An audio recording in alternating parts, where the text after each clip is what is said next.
Dialog Nyai Sir dengan Ibu Desi.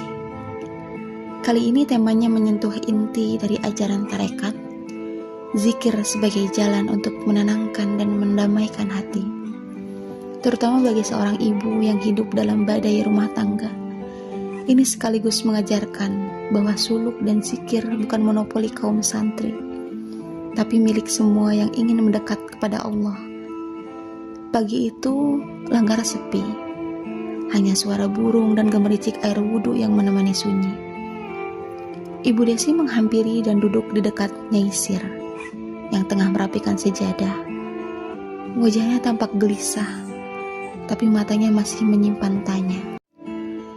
Ibu Desi bertanya, "Nyai, akhir-akhir ini banyak ujian yang saya hadapi dalam perjalanan rumah tangga saya. Saya mencoba bersabar, tapi hati saya masih sering gelisah.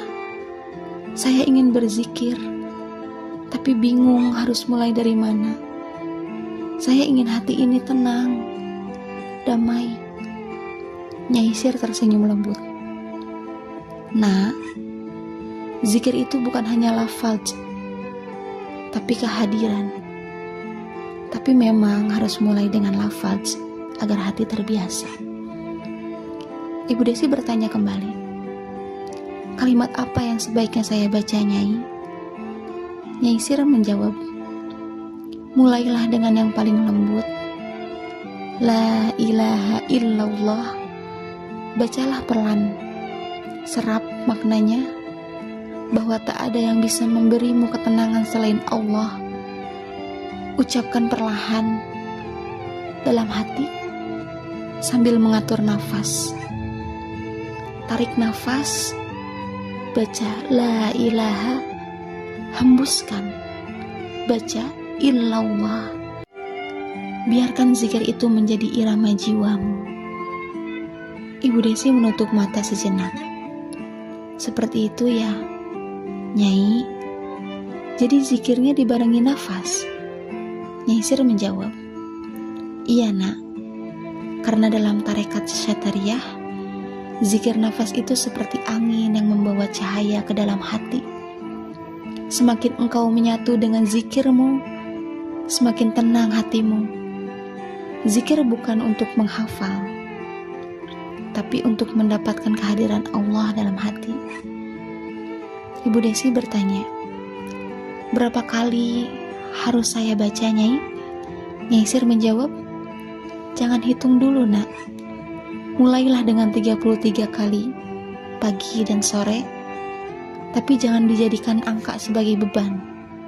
Jadikan zikir itu tempat pulang, saat sedang mencuci, saat sedang menyuapi anak, saat suami marah, bisikan la ilaha illallah dalam hati. Lama-lama, zikir itu akan menumbuhkan taman dalam hatimu." Ibu Desi bertanya kembali, "Saya ingin bisa seperti Nyai, tenang dan teduh." Nyai Sir tersenyum lembut. "Nyai juga pernah seperti Nak Desi, gelisah, menangis dalam sujud, tapi perlahan zikir mengajari hati ini untuk berserah. Bila kau terus menyebut namanya, kau akan merasa ditemani. Dan siapa yang merasa ditemani oleh Allah, bagaimana mungkin ia merasa gelisah?" Ibu Desi berbisik, "Saya akan mencoba, Nyai, pelan-pelan. Mungkin saya belum sanggup suluk seperti para santri, tapi saya ingin hatiku tenang dan damai." Nyai Sir menjawab, "Engkau sedang suluk, Nak.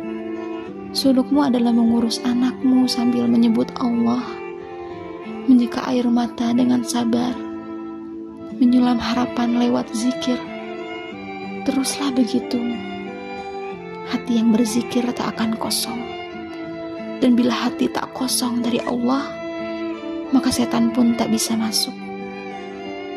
Angin pagi masuk dari celah jendela langgar.